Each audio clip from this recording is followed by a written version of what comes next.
Hello, Night Nation. I'm Trey Strelko. Welcome into the Sons of UCF Live on this 15th anniversary of the first UCF football game in the Bounce House. Welcoming in Adam, who is on assignment in real South Florida. Yeah, on a road game, Trace. I'm discombobulated. I don't have all my stuff here, so I'm gonna have to make some second half adjustments a la Gus Malzahn. So stick with me. And no UCF Mike, who's out of town for a couple of days. But I'll tell you what, I enjoyed the post-mortem podcast earlier this week, the therapy session that it was. And I messaged you after I heard this one part. Let's capture the essence. If you missed the pod, if you missed the breakdown, you've lived through the Louisville game. Let's listen to the angst that is UCF Mike right off the top here. Yeah, I want to give you this is the analysis you can come to expect from the Sons of UCF. I don't know what he was doing. He is part of it. But to be fair, we all felt a little bit of that. I think Mike, somehow in those 7 grunted syllables, I think Mike captured all of our feelings and thoughts on that game, oddly enough. Louisville 20, UCF 14. The good thing about being Sons of UCF Live is that we don't have to spend all of that time rehashing that game. We can look forward, turn the page. What's your big takeaway, though, or something that you want to leave that game and look forward to in the FAU game on Saturday night? I'm going to try to go to the positive, Trace. I mean, the defense, save for that 43-yard Cunningham touchdown run, they played pretty well. They kept us in the game. So I'm curious to see how the defense continues to evolve. FAU is a high-powered offense. We know that. We know Willie Taggart brings a fairly good system for all the quirks he has. He's a pretty solid offensive coach. So I want to see how the defense responds, playing a sort of a high-powered offense. FAU is going to be fired up. We're hearing, I'm down here right now and reading some of the stuff in the local media. This is their big game. They're talking about crowd noise, sellouts. So I'm curious to see how UCF handles kind of a rowdy environment. So, and I think the defense will be a big play of that. So I'll stick positive. Let's see how the defense continues to shut people out. My positive is I had Louisville as a loss on the schedule. Of course, it matters how you lose the game. And, the Knights did not play particularly well, yet they were still in this game, right? The missed field goal, 11 penalties, 111 yards, the quarterback play, the offensive line play. Yet still 2 drives in the last 5 minutes and 1 inside first and goal at the 9. It's still in a position to win this game despite all of their problems. So I take that as a non-conference loss, and now time to regroup and get the win at FAU. Of course, that game 7:30 Saturday night. Before then, inviting all of our Knights fans in South Florida, and those are going to the game, Mackenzie Milton joining us for this week's tailgate. That's a pretty good headliner. Yeah, it's not bad. So we'll be in the RV lot. This is brought to you by our sponsor, Gordon & Partners. They are throwing a little tailgate extravaganza. Mackenzie has agreed to stop by for a little bit and spend some time. I know there's a lot of questions on that. So the RV lot is where this is happening at. That lot opens at noon, from what I understand. Now, I don't know that you should expect the tailgate will be cranking by like 12:05. So you might want to give it a little bit of time. But shortly thereafter, we should have things set up. Michael Hoffman, again, our sponsor at Gordon & Partners, has assured me food and beer will be covered. There will be plenty for all. Anything outside of that, he's encouraging you to bring your own stash and whatnot. But noon apparently is when you can get into the RV lot, and that's when the setup will begin. So hopefully everybody can stop by. We did this last week. Trace, you were there. Mike was there. Had a great time meeting a bunch of fans, a bunch of people. So can't wait to see everybody. Do a little tailgate takeover for this game here. Hang out with KZ. Some other special guests I think are potentially going to stop by as well. So you never know who will swing by the tailgate. So you're going to be down there anyway. You might as well do something. Like, come hang out with us. What are you aware of what the Jello shot situation is? I'm asking for friends, and not. I don't. No, I don't. I don't know. Yeah, I don't know. I can ask that question, but I'm happy to whip up a batch or 2 or 7. I know Diana from your hotel room. You're yeah, gonna be whipping from up the Hyatt Place Del Rey. Nothing better than Jello shots. But no, I know Diana won't be there this weekend. I think she's off on vacation this weekend. So I don't know, Trace. You may have to figure out a new vice for this particular tailgate.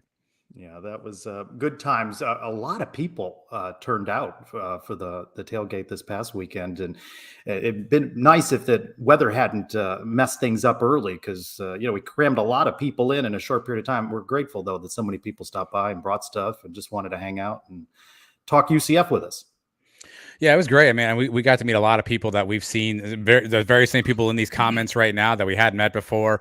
I hadn't had a chance to meet Lauren before. I got to meet her.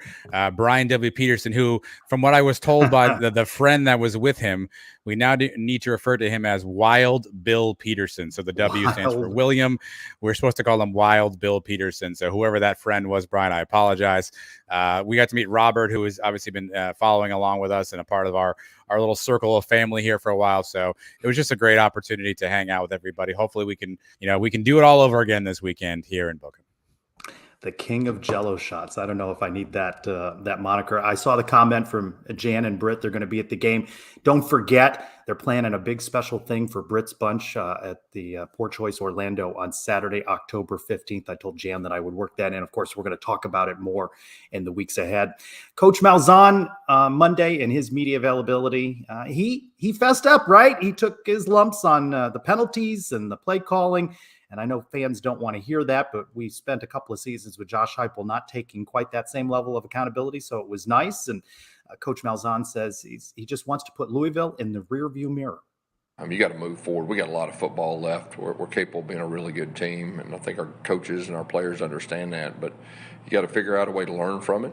You got to figure a way to put it in your rearview mirror and just focus on moving forward. And so that's really our message. Are you one of those people, Adam, that believe that you make your biggest improvements from week 1 to week 2? Because there were 10 penalties week 1 against South Carolina State and 11 against Louisville. There was certainly some regression week 1 to week 2. No, I mean, I always felt like Coach speak to me. I think what's interesting is I appreciate that he's willing to stand up in front of the mic and say, hey, this one's on me. We've got to do a better job. But let's see what that comes to be in action. I think the one word that I would use to describe what I saw on Saturday, and a couple people I've talked to kind of on the side who's messaged me, is stubborn. It just seemed like it was a stubborn, play calling, a stubborn offensive philosophy in that second half. Gus maybe not thinking about making changes or doing anything drastic. So while apologies are great, what's the net result of that? What did we learn from that, right? Like, you can say you're sorry to somebody and then knock them back down. Were you really sorry? So did he learn from that? What is that going to look different? And how much does FAU tell us about that? I think that's the other thing that, we're going to talk to an FAU insider in a little bit. How much can we get from FAU to understand if Gus made those adjustments? And I think that's the key thing, right? Apologies are great. I'm glad he fell on the sword. I'm glad he recognizes our opportunities to get better, but what's he going to do about it? That's probably the most interesting thing moving forward. And, I said this on the pod on week 1 after everyone was kind of up in arms about JRP and his performance, and he's the truth, and he's him is that new saying, right? Everybody's him, right? So JRP is him for a while there. But so in 2 back-to-back games, we saw the ceiling and we saw the floor, right? We saw the ceiling of JRP, 300 yards passing, 100 yards on the ground, knocking dudes over at the goal line. And we saw the floor, which was what happened to Louisville. Where are we? Where's the median there? Are we closer to the ceiling in most games? Are we closer to the floor? And what does Gus have to do to get us to that point where we're closer to that ceiling? I think that's the other big thing. I want to see how Gus makes that adjustment. Again, I love the apology. Appreciate it, Gus. Thanks for doing that. But, don't tell me about the pain. Show me the baby. To the extent my confidence was shaken after the loss, I've had some doubts creep in this week. I'm not in that whole JRP versus Mikey thing, but if JRP continues to struggle, does Gus dig in his heels no matter what happens during this FAU game and not make a change? And then the other doubt that crept into my mind, and we'll move forward from this quickly, is if they lose, then what does Gus do? Because the whole season begins to spin out. I asked on my Twitter poll this week at SignPez, what area most concerned about? Overwhelming, though, offensive line. People were concerned about it after week 1 against South Carolina State in that win. Quarterback, special teams also mentioned.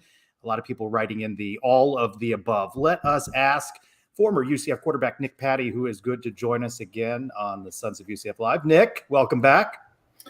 Thanks for having me back. Good to see you guys. Adam, I got to tell you, Nick unplugged in my text messages was pretty good. Breaking this down. Let's just read those. As I was walking into the post-game media session with Gus Malzahn, Nick was fired up. All right, Nick, you've had a couple of days to reflect on this. Give us something that you see positive in John Rice Plumlee and something that nags at you that you're concerned about. Yeah. I mean, I think there's a ton of positive that he just kind of innately brings physically. I think it's not hard to see how gifted he is, right? And that comes out in spurts. I think he is really still getting comfortable. I think he's really getting his feet underneath him. I think he's really trying to still feel out the waters of what he can kind of get away with, if you will.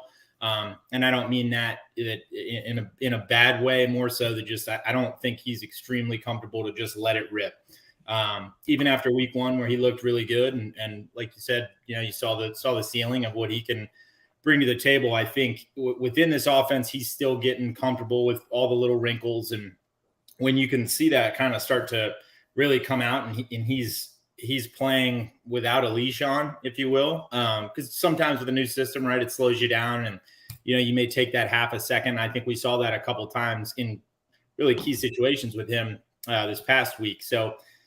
I think that's my biggest thing. I'd like to see him sort of take over a little bit in those times when, either the chips are down. I mean, perfect example is 4th and 5, last play of the game. I think that was a time where he could have, I love keeping your eyes up downfield, but you see, 8 drop into coverage and one of the guys mugged up, drops out, gaping hole. It's like, just take over then, right? And I think that's when he gets really comfortable within the system. And he's comfortable to take those chances that he will, and we'll really see him shine. Nick, obviously a lot about that second half from Louisville defensively. What did you see Louisville do differently in that second half? And what would you have liked to have seen UCF done to counter whatever it is you saw Louisville doing defensively? Yeah, I think in the second half, they really were going to make us push the ball down the field. They weren't going to let us move it laterally in the air at all. I think up front, we've got a ton of issues to kind of balance out. I think we need to be able to run the ball at will a little bit more. They ran some games up front that looked like gave us trouble. I think it's funny with a veteran group up there, you would think that they'd be able to communicate a little better and see that stuff. But everyone's still getting, comfortable, I guess. I don't know. I think you saw them make us push the ball down the field a little bit, which is one of the things in the passing game I'd like to see us do better anyway. Push the ball a little more vertically. I love that we use the field horizontally, but people are going to start doing that, dropping 8 into coverage and daring us to run the football. And that's what they did, in crucial times in like third and medium, third and long, which are tough downs, but it's just that's when our passing game and our run game, really, we can't be afraid to run the ball on third and 4 to 6, so. You saw the poll question that Trace had up. A lot of fans were talking about the O-line. Obviously, the O-line is one of those roles that, you do 10 plays, they do 9 things great, no one sees them. They make one mistake, everyone harps on them. For you, somebody who knows football, watches this closely, how would you assess the offensive line play that you've seen so far? Yeah, I don't think it's abysmal. I think it's really hard to judge them based on, I think the majority of the time, you're looking at the running back in the run game, you're looking at the quarterback in the pass game. So like you said, you're not looking up front. I think in the run game is where they can make the most improvements. I don't see that they've been abysmal in the passing game. You give up 3 sacks, which is a heavy number. You don't want to see that, but at the same token, we don't have a passing game where we need 7-man protections and we need all day. One, that's why you've got JRP back there, because he can tuck it and run and go. So you don't want your O-line, especially at the pace we move. We don't want them in pass sets all day long. So, I think in the run game is where they can make the most improvements. And I think we can help them with play calling a little bit with that. And with some adjustments in the second half, I think we can do, it seems like he's very creative in the run game, and he moves the ball horizontally. He uses some motions and jet sweeps and things at the right time very early. And then they get very vanilla in the second half, to where anything that the defense, any changes they make up front, whether that be, put running games or any kind of field blitzes into run sets or anything like that, then we get vanilla, and it kind of negates what they're comfortable with. Right. So I think the run games where the offensive line can make the biggest improvement. Let's talk about the run game. Johnny Richardson, 5 touches. He's not the blocker that Isaiah Bowser is, but they got to find ways to get the ball in his hands more. He is a speedster. You've got to be able to use him. Yeah, I think he's a little, I mean, I hate to say secret weapon, but with all the, they've got some dudes on the offensive side of the ball. And I think he's one that you just got to find ways to get it to him in a million ways this Sunday. I think, too, he's someone we can utilize in the pass game as well out of the backfield. That'll be ways to get more creative and get him moving, get him matched up with linebackers, get him matched up with safeties or whoever it is when they're in, pass personnel on defense, right? And so I think, he's one of those people that Gus is using early on versatile ways, but we've got to find ways to throw some wrinkles in for him. I just think, too, in the shot game, we've just got so much speed and guys that can run by you. I'd love to see them start taking some more shots. And I think that's one of the things that would really help our run game is if we push the ball down the field, did a little more play action to score, to win, right? And, if they want to keep defense honest, go over their head. And I think that's something that we could do to really help ourselves. Can JRP make those? Good question. Hopefully, you do it enough times he can make a few. But if nothing else, it keeps the defense honest. 10 penalties for more than 100 yards against South Carolina State. Coach Malzahn said, we got to clean this up. That's on coaches. We got to clean it up. They come back with 11 penalties, 111 yards. I know it's a question we get in the mailbag. What can they do about this? What do you expect practice to have been like this week, and how do they clean it up? Yeah, penalties are something that are very rarely talked about in practice, even when you've got a penalty problem, right? Because how do you simulate a penalty? Even when you have refs there, I mean, they might tell you after a play. We used to have, you have refs come to practice often, and they'll tell you if they see something, hey, just so you know, keep your hands aside, whatever. But you don't get called on a penalty in practice. You're just going to the next play, you're dog tired, and you're moving on. It seems like it's going to be an emphasis for them. I don't know if maybe they do start calling penalties on guys in practice or start making that aware. I mean, some of them, the personal fouls and the conduct penalties and stuff like that, that needs to be handled just with an expectation, right, of what happens when that kind of stuff goes on. Late hit on the quarterback, roughing the kicker. Those are, I hate ticky-tack type of things, right, where they just kind of happen and playing the game. But the conduct penalties, I mean, I think that's the biggest thing. You look at not scoring in the second half, whatever, having 2 of those penalties were 14 points. And I think that's the biggest portion of the game where you're looking at this in a whole new lens of, JRP and the offense. It's a lot less of a concern if we've got 27 on the board. There were some explosive plays called back. And so, even if that's 9 penalties, I think we may not even be talking about the 9 penalties instead of 11, So it's really difficult to simulate holding penalties and stuff because you could call holding on every single football play that's ever been played. It's so subjective. So really difficult to do. But like you guys said earlier, I love that Gus takes responsibility for it because it is on them ultimately, some of those. Nick, all week long, and even in the chat right now, we're getting some derivative of this question, and I'll put it on screen for you. This is from Wild Bill Peterson. Everyone talking about quarterback changes, right? Do you go to Mikey Keene? From your perspective, what has to happen? What do you think Gus would do, or what needs to happen for Gus to think about making a QB change? It can't be as easy as we all think it is, right? In your mind, like what do you think would drive the need to change QB? Yeah, first off, I'd love the nickname Wild Bill. I think that's a strong one. I love it. I'm jealous. I definitely don't think Louisville is the need. That's not what you're looking for to make that change, right? I don't think he's the problem. I think he can make a lot of changes, but I think if you put Mikey back there with all of his talent, it really handcuffs our offense and what Gus likes to do. Like I said earlier, when JRP gets comfortable, I think you're going to see him start to shine where Mikey can't physically with his legs, moving the pocket and doing some of those things.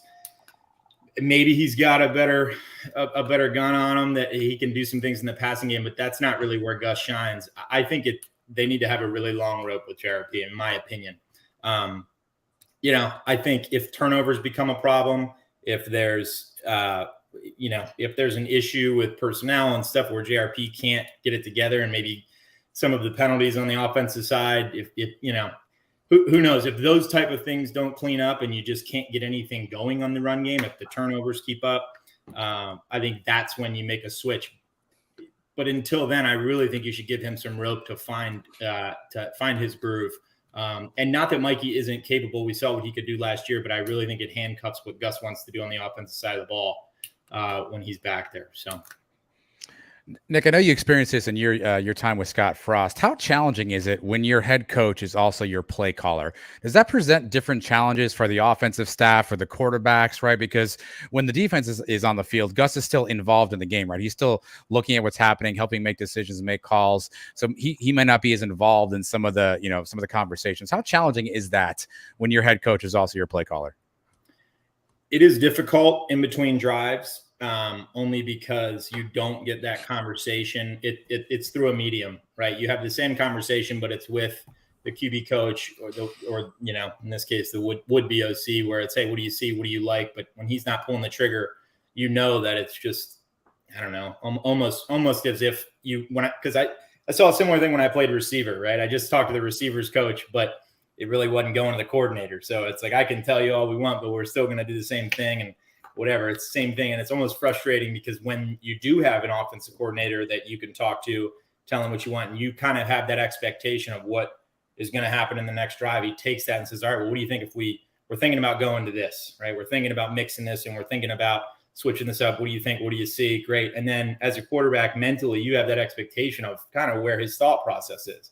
Or you have that conversation with a quarterback coach and it's great, well and good. All right, I think, probably just keep grinding out there and something like that. And then you're off and running and it just kind of goes. So, it's not a hindrance, but there are some things that can be worked out throughout the game to get a quarterback, especially a quarterback that doesn't have a lot of experience, comfortable working together in that respect, especially when there's certain things that are specific that you can work through and go from there. So it's a difference. That's a really good point.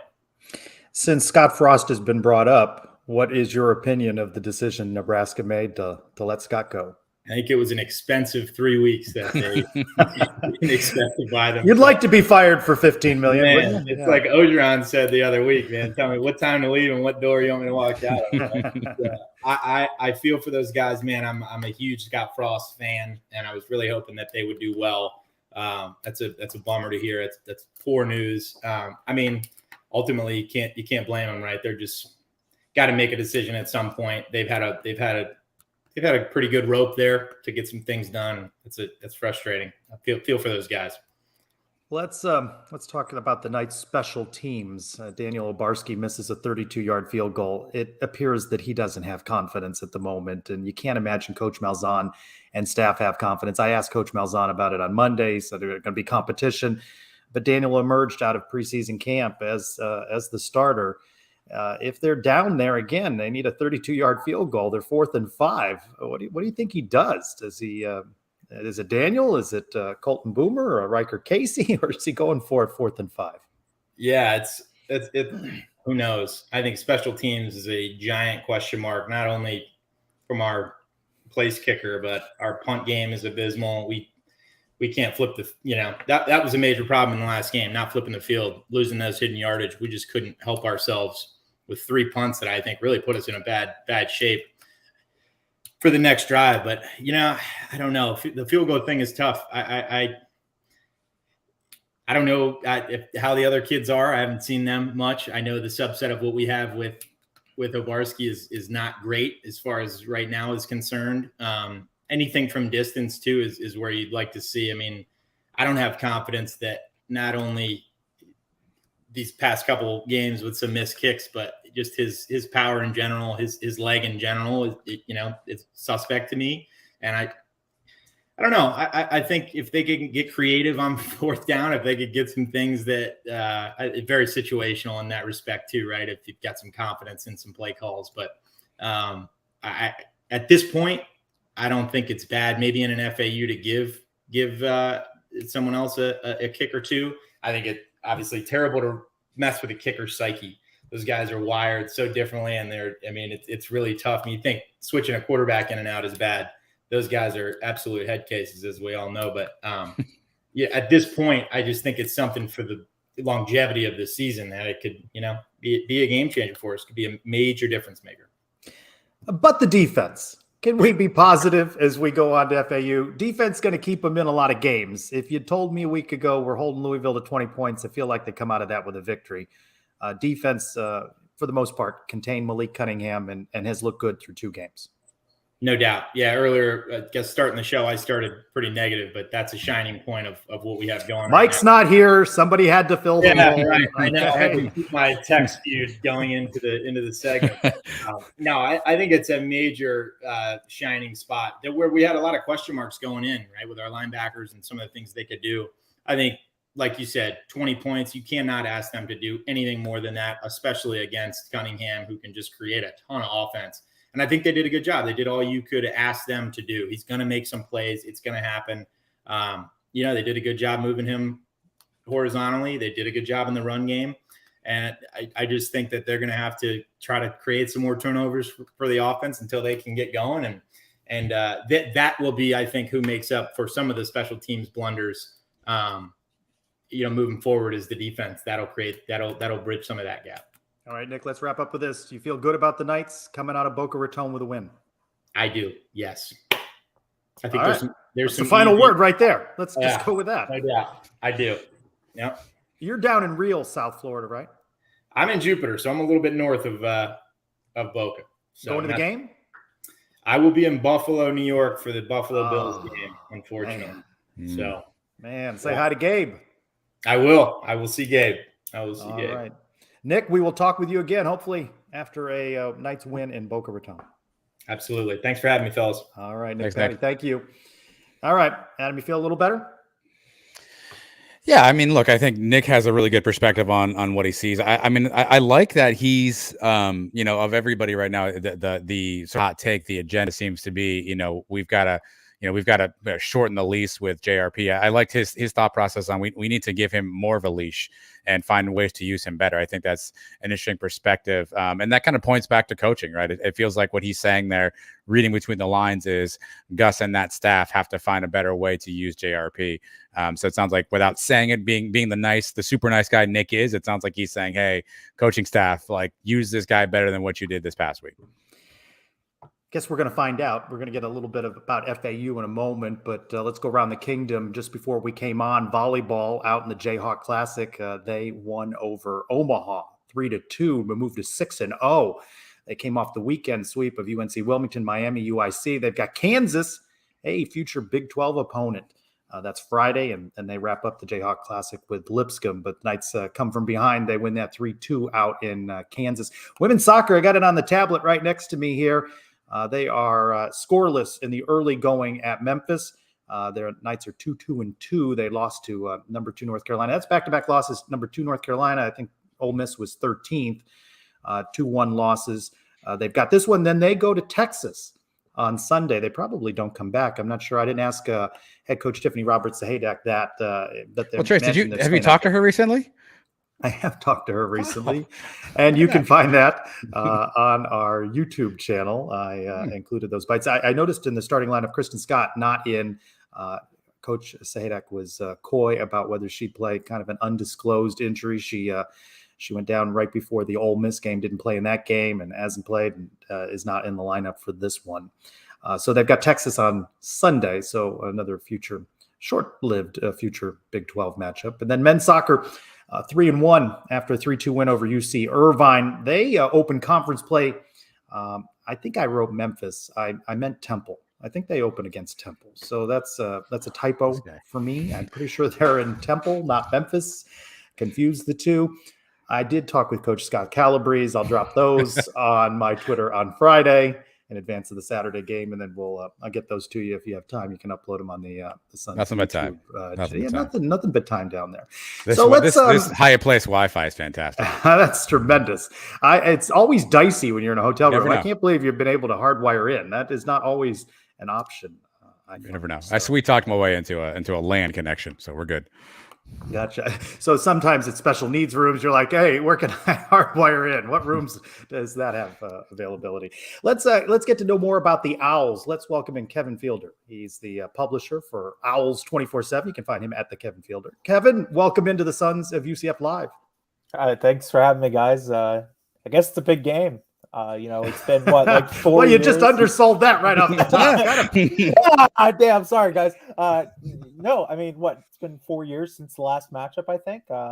Both these teams have sort of undergone like huge facelifts since then. I think it's a unique dynamic, for two like in-state schools, both G5 still, to be in this sort of situation. Should be close to, if not a sellout, a couple hundred tickets remaining. So strong walk up, the place is going to be rocking. I don't know what the distribution is going to be, maybe 50-50 there. Knights look at it as a de facto home game. This would be a big one for the Owls, wouldn't it? Kind of a signature win. Yeah, I think I got asked that same question on a podcast yesterday of like, would this be the biggest win in program history? And in my honest opinion, covering the team for the last about 4 or 5 years, this would be the biggest win in program history. Because when you look at it from a standpoint of where this program is, in FAU in specific, they've gotten the conference wins, they've gotten the bowl wins. They don't have that big marquee regular season win yet. They have one Power 5 win in their history against Minnesota in like 2010. They've gotten opportunities against Miami that have gone down to the wire. They've gotten UCF a few times. They just haven't been able to pull together that big time marquee win. And, this obviously is not the same UCF team from, the 2017s and the sort of mid to 2010s. But this is still a really good UCF team. For FAU would be a huge opportunity for them to get that big marquee win against an in-state opponent and a team that in a lot of ways UCF or FAU is trying to emulate, in terms of program building and building a culture. Like they're sort of trying to emulate what UCF has done in a lot of ways. And this would sort of be that big marquee win under their belt. All right. So the Owls are 2-1. Are they a good 2-1? I mean, they beat Charlotte. They beat Southeastern Louisiana, lost at Ohio. What do we have here? They're a good 2-1. This is a team that their one loss in Ohio was really down to a really bad third quarter. And that was something that defensive coordinator Todd Orlando talked about the week after, when he met with the media. It was, there were 9 or 10 plays where we could have made a play and this would have been a different result. And they just didn't make plays. And I think part of that was they were a little bit banged up in that game. That was really their first game without defensive tackle, nose tackle Evan Anderson, who's one of the better nose tackles in Group of 5. And so they were sort of, I think, trying to figure some things out, and they didn't adjust when they needed to adjust, and they lost the game. But you look back to that Charlotte game, you look to the last week's game against Southeastern Louisiana. This is a team that is really good on offense, and this is a team that will put up 35, 40 points if you let them. The defense has sort of not gotten there yet. There's been some really good moments. There's been some really bad moments, but if you look at that offense alone, this is a really good 2-1 team with a really dangerous offense that, top to bottom can beat you in so many different ways. Yeah, Kevin, talk about this offense for a second. Obviously, UCF fans are familiar with Willie Taggart from his time with the Cows, but you mentioned it. Obviously, they're scoring 35, 40 points a game. Describe this offense. What are we going to see on Saturday? What's sort of their bread and butter offensively? Yeah, it's a little bit unique because this is not really a Willie Taggart offense. This is an offensive coordinator, Brett Dearman's offense. Something that Willie Taggart has done since getting to FAU is letting the offensive coordinators call their own plays, call their own system. And in a lot of ways, this is a Brent Dearman offense. It's a lot of run plays. It's a lot of inside zones and inside runs to try and create holes. And, they've got 2 really good running backs who so far this year have had sort of different breakout games. Zuberi Mobley is a redshirt freshman who had a really good game last week against Southeastern Louisiana. Larry McCammon had a really good game week 1 against Charlotte. This is a team that prides themselves on being able to run the football effectively to, get into shorter third down situations. And, when they throw the ball, they are incredibly good at beating teams deep. Jaquan Burton, LeJontay Worcester are 2 of the faster players, will likely be 2 of the faster players on the field. And that's even with some of the UCF speed. These are 2 just speed demons who are incredibly gifted athletes, and they can really beat teams deep. And FAU have sort of pride themselves on being able to take deep shots when they're there and, create big time plays, which was something that they had in week 3 against Southeastern Louisiana. not something they had in week 1 against Charlotte. But as you've looked at their sort of growth from that week 0 game against Charlotte to now, it's, a lot of deeper passes. It's a lot of trying to beat teams over the top, and just priding themselves on running the football as much as possible. Yeah, give me a scouting report on quarterback N'Kosi Perry. What does he do really well, and what are areas where you've seen him maybe struggle or his game needs to improve a little bit? It's hard to say that he struggled in a lot of things this season alone, and I know it's only been 3 games, and I guess college football is prone to small sample sizes and overreacting to them. But so far this year, he has been really good at a lot of things.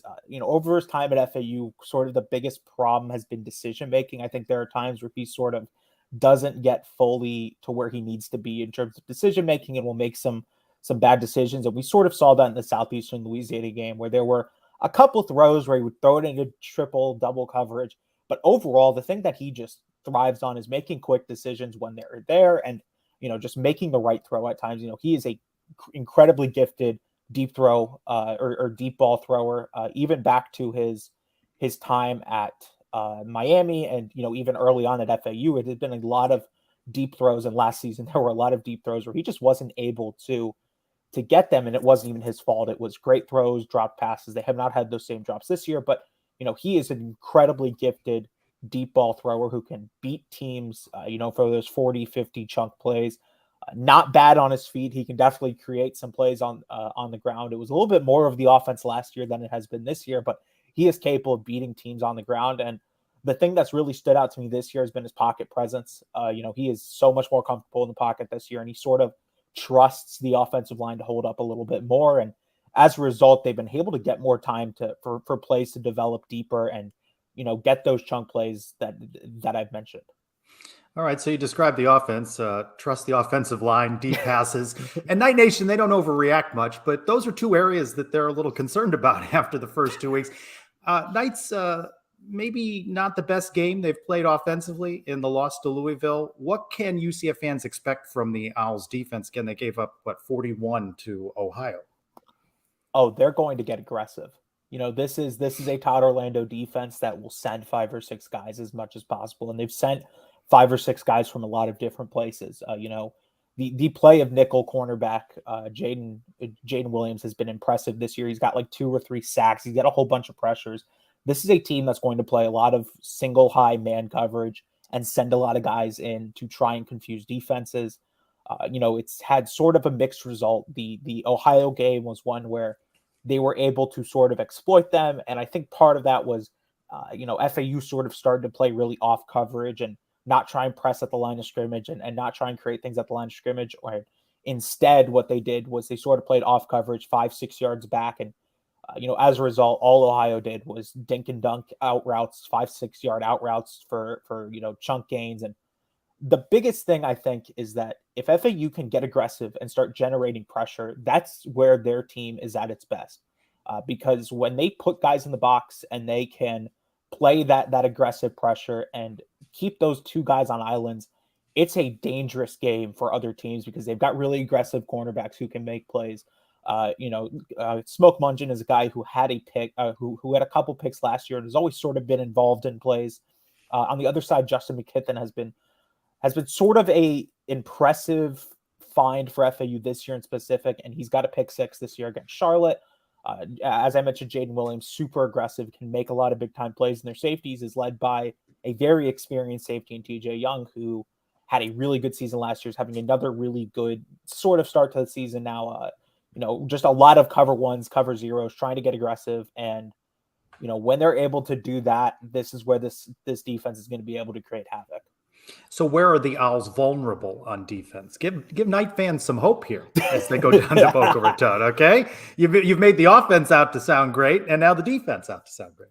Yeah, I can't say it's perfect. This is a team that is still injured, across the defense, and they're still missing their best defensive tackle in Evan Anderson, and they still got question marks in the back in the back end with TJ Young and Smoke Bunchen, who Willie Taggart both said are, I believe, questionable, for the game. So with those guys being out, the way that you can really attack FAU is being able to form a consistent run game. It's particularly attacking the middle. They don't have the size that they used to have on that defensive line, and it's an opportunity for teams to really create mismatches. And if they can sort of hold this 5 or 6 pressures, the 5 or 6 man pressures that FAU can send, which is something you saw in the Ohio game. Was Ohio was able to keep guys in. They kept the tight end in, they kept the running back in, and it was an ability for them to create those big chunk plays that FAU sort of couldn't manage. And the biggest thing is when you're playing cover 1 and cover 0, your cornerbacks have to be able to play consistently because they're going to be prone to being left out on islands and just being exposed. And you've seen that a couple times this year. The Charlotte wide receivers, who are 3 really talented wide receivers, were able to attack the FAU cornerbacks. Ohio was able to do something similar. And I think they had one really big chunk play late in the game on Smoke Mungeon where it was just one-on-one. Smoke Mungeon got a little bit lost. That's sort of the way that you attack them, is being able to win deep, with the one-on-one coverage, with the cornerbacks, because these are really aggressive cornerbacks who are going to try and bite routes and get interceptions, and they leave themselves prone for big-time plays. Let me get these notes to Coach Malzahn. Kevin, you mentioned last time that UCF and FAU played 4 years ago down in Boca. I think there may still be people waiting to get into that game because the lines were so long. Have stadium operations improved as Knight fans are going to go out to the stadium? Do we need to be in there by like next Thursday? Like how should we think about getting in the stadium this year? Yeah, I mean, the biggest talk from people I've talked to and things that we've seen on Twitter is that they are trying to change the stadium operations. And I think the way that they've done it is adding more gate entrances, adding more opportunities for people to get into the stadium, just so that you don't see that those really long lines. I remember looking from the press box, 4 years ago when they played, and it was a line out to the beach. I mean, there was no way you were getting in before the end of the first quarter. And that's something that they've sort of taken, and tried to adjust from, because this is, they were not happy with that, with that situation, and they've taken the steps to try and fix it. More security, more lines, just sort of situations to make these lines a little bit shorter. And I think overall, obviously, they have not had a game quite like UCF where they'll be able to see the situation actually happen and to see where they look, what the actual reality is with those changes. But they are very hopeful with the changes that they've made, to make the experience getting in a little bit better. Obviously, we'll see on Saturday if that's truly what it is, and it's not, just someone saying something, but they are hopeful, fingers crossed, that it's a better experience for fans on both sides. Translation: get in early. Yes, I mean, also don't show up at 7:20 expecting to get in. This is not, UCF or FAU against an FCS opponent. This is UCF versus FAU, with both teams sending a whole bunch of fans into the stadium at once. Don't show up at 7:20 expecting to get in for kickoff. And then, Kevin, last one for you quickly. Last time we played, somebody at FAU thought it was a great idea to burn nitro in effigy. Do you expect any bonfires with nitro this time around? That was so funny because I believe it was FAU's homecoming week. And they've always done that on homecoming week, prior to COVID, burning the team's mascot. It just so happened to be the week that they played UCF, and it just so happened that the FAU didn't have a great game on the field. I could say this: they are not burning nitro this year. They are not burning Citronaut, I guess, or whatever other mascot. I know UCF. Whoa, a little mascot jab there. No. I am a fan of the Knight, and I am a fan of Citronaut. Let's be completely clear. I think Citronaut is a great mascot, and if they were to adopt it full time, I know they won't, but if they were, I would be a fan personally. But JP Gilbert, is that you? But no, there will be no burning of nitro. There will be no bonfires with nitro. But I don't think there will be anything in terms of the UCF mascot being involved in any sort of rituals that look more like a cult than an actual football team or university. But there is still time until Saturday, so plenty of time. Something could happen Friday, something could happen Saturday. But as of today, there is nothing. All right, let's end with this: a true/false question. I have sources have told me that you wanted to be a Knight. Oh God! I I already know who told you that. I already know who told you that. I cannot reveal sources, but that you may have wanted to get into the great UCF. But let's be clear. I already know who told you that, because he told me that he gave you material, and I was trying to figure out what the material would be, and I knew it would be that one. But So is that a denial? Is it a denial? No, actually, I did apply back about 4 years ago. That I did apply to UCF, and I've been actually very open about that. And at one point, I was a UCF fan. Before I started covering FAU, I was a UCF fan during the the Peach Bowl and the what was one before that? Yeah, bandwagon jumper is what I hear. A little bit, but no. I mean, I was a UCF fan. I was a big DJ Mack fan. Still am to an extent. I think what he did in those couple games that he had after the injury were really impressive. It just so happened that they waitlisted me and they didn't accept me. So, there's the clip of like Detroit Lions running back Jamal Williams going, they didn't want me. So, the the Lions picked me up. I got a new girlfriend, something like that. But, FAU accepted me. UCF didn't. In-state tuition is a lot cheaper than anything else. So I went with the in-state school that accepted me. But let's be clear, if UCF, and I'm not afraid to say this, if UCF had accepted me, I would be a UCF student today and not an FAU student. Well, as we like to say, once almost a night, always almost a night. Kevin Fielder, you've been a good sport. Owls 24/7. I'll see you down there on Saturday. Absolutely, man. Anytime. Thanks for having me on. Thanks, Kevin. Thank you. That's tough of me to put him on the spot. Thank you, Eric Henry, for the geez. Insider information. That's like a dark turn, Trace. I thought me asking if there was going to be a bonfire was going to be a bit too much, but my goodness. All right, what do you got? Final prediction, Adam. Man, I'm going to go. I'm making the mic noises again.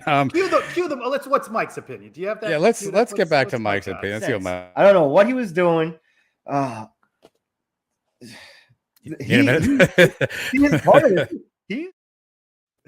That's tremendous. Here's the thing: like FAU is going to score, right? So we're going to have to be able to keep up a little bit. That concerns me because that hasn't really been a strong suit. He laid out the game plan, though. Yeah, have corners on islands. You throw. Oh, yeah. I'm gonna go. Give me UCF 34. FAU. Give me 21.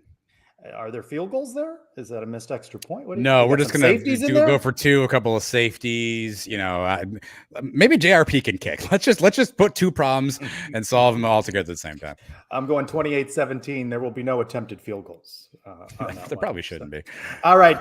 We got a lot in the mailbag. Let me hit a couple of news and notes. DM me if you got some questions for new Big 12 Commissioner Brett Yormark. He'll be at UCF as his tour continues. That'll be on Monday. So DM me with your questions you'd like asked of him.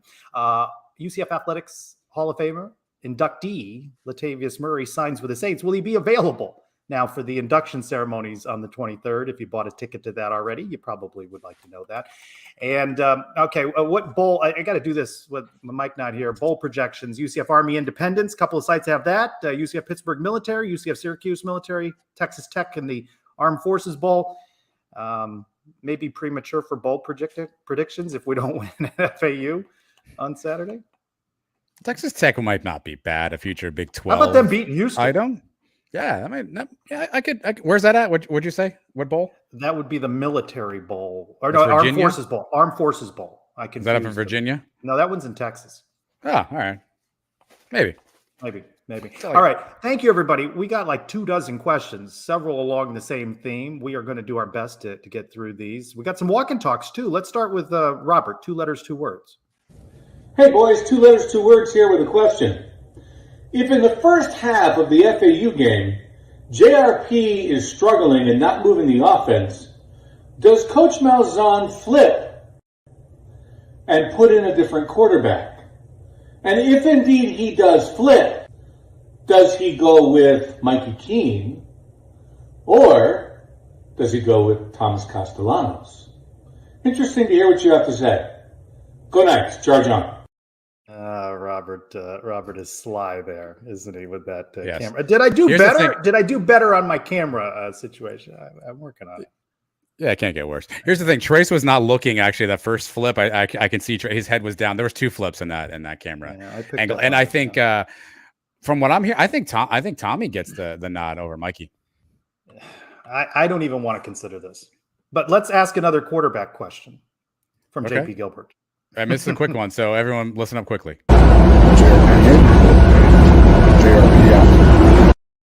The translation on that is, it's a question that he asks frequently throughout the week. JRP in or JRP out? JRP in.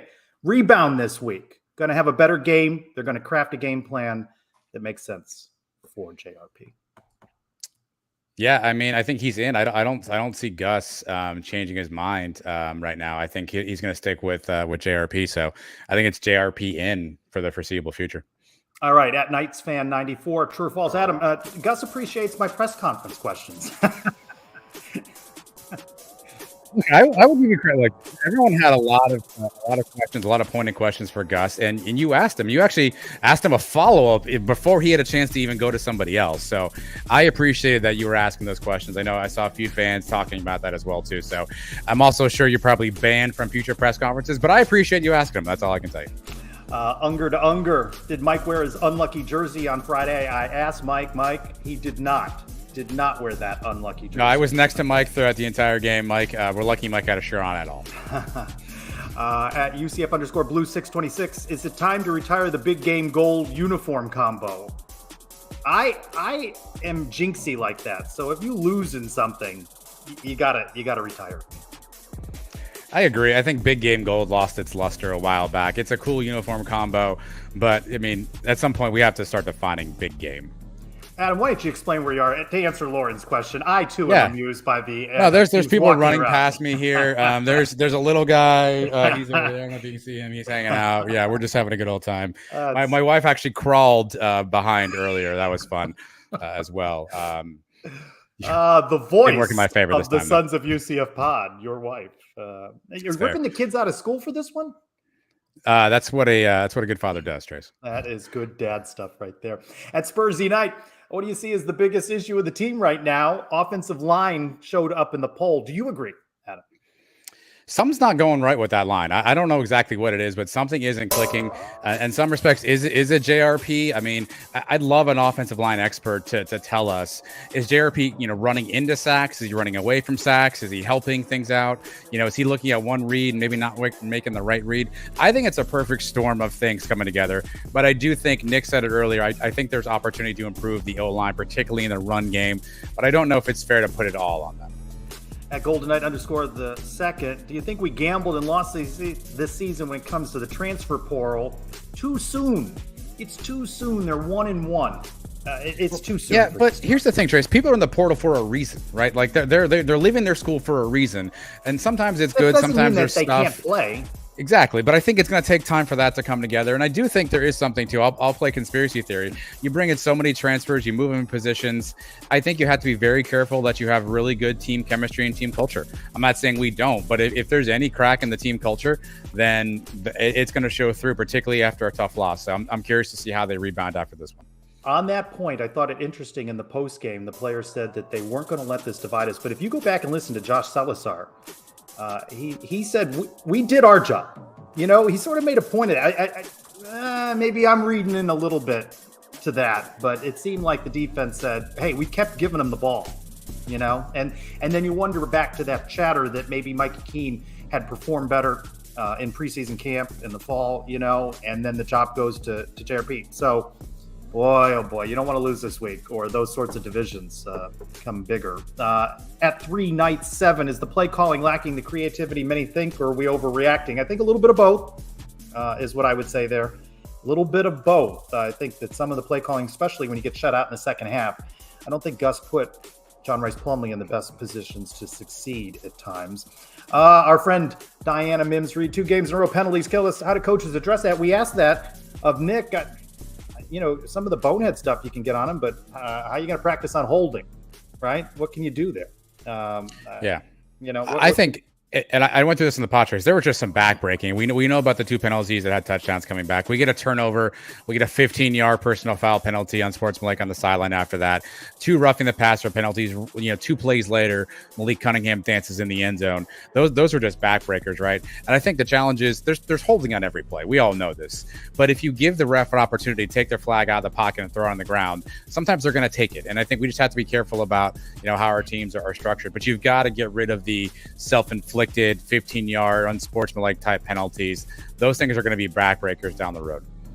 At 5th to the max 24, we got a series of quarterback questions here. Will Gus pull QB1 in the first quarter if pass game is non-existent? You heard Nick say you got to be patient with him. At CF Pew Pew, is it time for QB2? They're 1-1. I think you can't overreact. Dan O'Rourke 376 on Twitter, is the quarterback happy feet causing criticism being leveled on the O-line? Yeah, there's something not right with that battery right now. And I asked Mackenzie this last week. I mean, these are 5 offensive linemen, and Gus is quick to point this out, by the way, that these are 5 guys who are still getting to play with each other as a unit, still getting to figure that part out, right? JRP is new to them as well. Gus keeps pointing that out. I do think there's something there that just hasn't clicked. I don't know if they're expecting JRP to make different reads and he's tucking and running. They're expecting him to do something different, but I think there's got to be some chemistry stuff that has to be worked out between those 6 in particular. And then add in Bowser as a blocking back and whoever else, Kamori Gamble, Alec Holler, or tight end. I think there's some things, we have to do there as well. Brian W. Peterson asking, is it better to lose a game like this early? Yes. Yeah. You always want to lose a game like this early, and especially it's a non-conference game. At the night, UCF, should we be utilizing our other quarterbacks when the tough gets going on offense, even for a few plays? I asked that of Malzahn. Would it have been maybe better to give JRP a series out and put Mikey in? And he batted that down and said no to that. And we'll see if he has reason to change his position on that.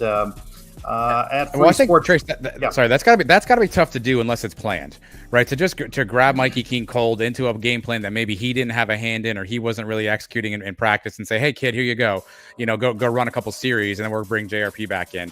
That's hard to do. I think if you pre-plan it, not that I'm a fan of that, I think you have a better chance at it. But I think to just pull somebody cold and say, hey, you're in, go get him, Tiger. That takes a special kid. Not saying Mikey can't do that, but that's not as easy as it sounds.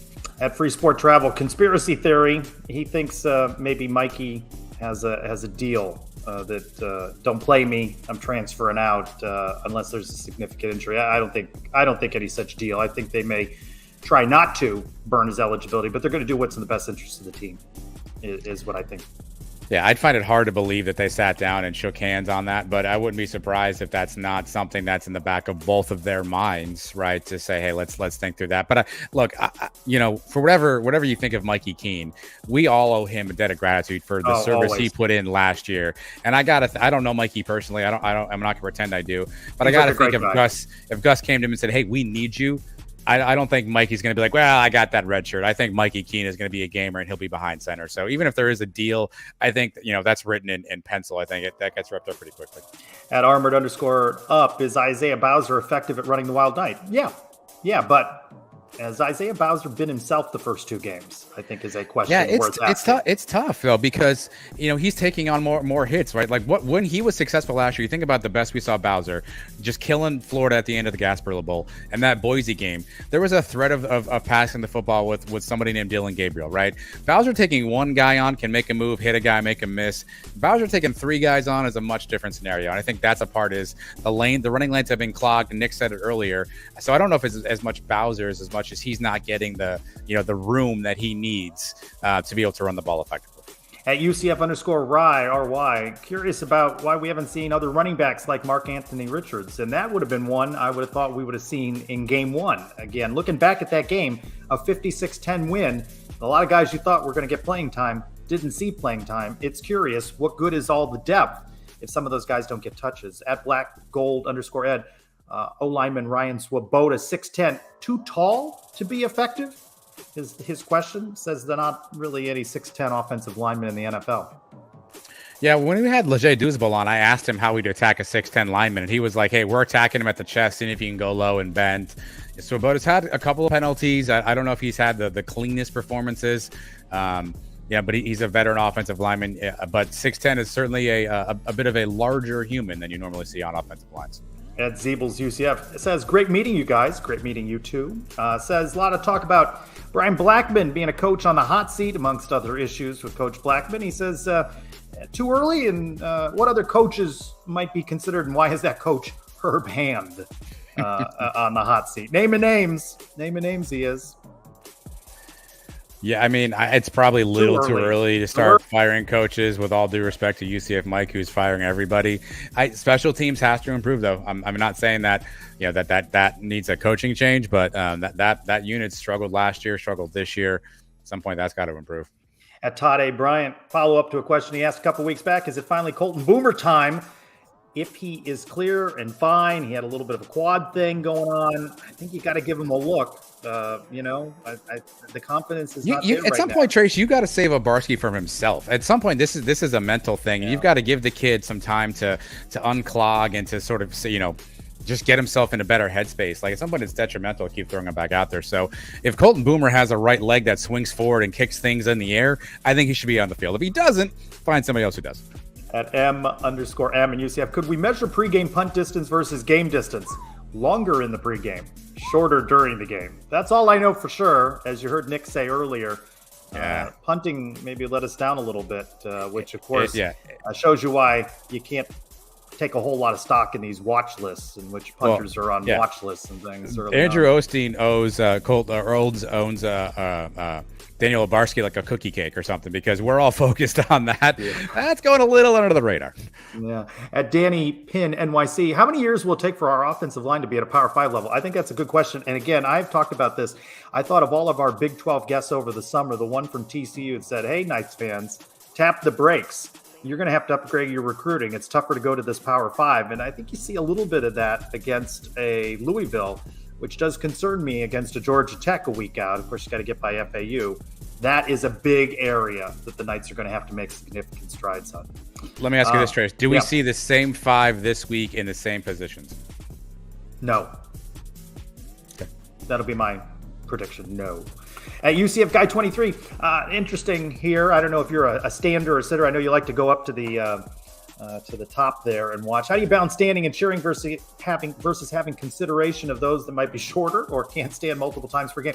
I think the answer here is you need standing sections like the wall in soccer, Orlando City games, family sections, swearing sections. I think you need different sections like that allow things. And I think that's how you accommodate everybody. Yeah, I'm a stander. I'm a pacer. So every time I go to a game, I apologize to those anywhere near me and say, hey, by the way, I'm sorry. Like, I'm going to walk, I'm going to run, I'm going to yell, I'm going to do all this stuff. And they're like, yeah, me too. I actually don't like sitting in the seats at times, because I do want to stand up, and I do feel bad for people behind me. So I'll go stand at the top of the cabana. Sorry to those who don't like people not in their seats at the cabana, but that's where I will go stand, because I need to pace. I need to move. At Nightmare Shea. Nightmare Shea's the one behind that nifty graphic, right? He is. Yeah, this is his little creation right here. Yeah, Nightmare Shea. Shout out for helping us out. Talent right there. Says matchup indicator at UCF 67% chance, says ESPN. He says in week 1 we would have laughed at the idea of FAU being a trap game. Is this a real concern? Yes. Yeah. I'd say after what we saw last week, if it doesn't get cleaned up, yeah. You're just seeing parity all over college football, and I think a lot of that is due to the transfer portal. Guys are leaving and going to other schools, and we saw the Sun Belt take off 3 teams last week, right? We saw Texas take Alabama, to the wire. You're going to see more and more parity. I think the transfer portal plays a big role in that. All right, finally at UCF Nightingale, Nugget still MIA with no reports. We need an investigation. I then saw people respond that they saw Nugget in the name of Nugget, maybe not the original Nugget, but a mini horse. Some people saw that mini horse. I did not. Did you? In the procession? I did not. I did not know. I was told by somebody, I think I've said this on the show, I was told by somebody last year, the original Nugget retired his or her position. I believe he or she is fine, but retired their position for reasons known only to them. So I don't know if this is a Nugget 2.0. I don't know if Nuggets just phased out. Seems like T-Mo's phased on a lot of stuff. Maybe just the Nugget budget just wasn't where we wanted it to be. Maybe we should ask Kobe Hudson. I don't know. Maybe Kobe has some answers. Whoa. All right. You pop up that graphic one more time. We're going to be out in the RV lot, and we're going to have Mackenzie Milton. Not quite sure the timing on all of this, but as you heard from our FAU insider, you're going to want to get into the stadium earlier, but be sure to hang out with us. Swing by and say hi at least. It's going to be some beverages out there and some food. Yeah, and again, big thanks to Gordon and Partners, Michael Hoffman, for setting this whole thing up for us. They're local to West Palm, so this is a good event for them as well. But come on by, stay for 5 minutes, stay for 5 hours, have a drink, have 7 drinks, whatever you want to do. And then let's get in the stadium early. Let's cheer on the Knights. It's going to be a big crowd. Again, Trey said close to a sellout, so I think we're going to need to make some noise, drown out the FAU kids, and hopefully this thing is over by halftime. And hopefully we're winning, by the way, I should say. How will we know which RV it is? Is it going to be signage? How are we going to know this? Do you know that? It's a great question. I think look for the one with Mackenzie Milton. Would be my answer. Well, or look for the trash line of Jello shots. Follow the crumbs, and then you know where Trace is at. I was fine. I enjoyed the Jello shots. All right, we found a way to do this in about an hour. We got a lot of great questions. It's good to have you back. We appreciate the insights from our FAU insider, Miss Mike. Can you one more time with Mike to carry us out here? Yeah, I mean, Mike's contribution to the show is probably just as good as his. I mean, he just said the same thing if he was on live tonight, right? He may be, yeah. I don't know what he was doing. He is part of it. All right. For Mike, who's not with us, for Adam, I'm Trace Trelko. We will see you in Boca Raton, everybody. Go Knights. Charge right on.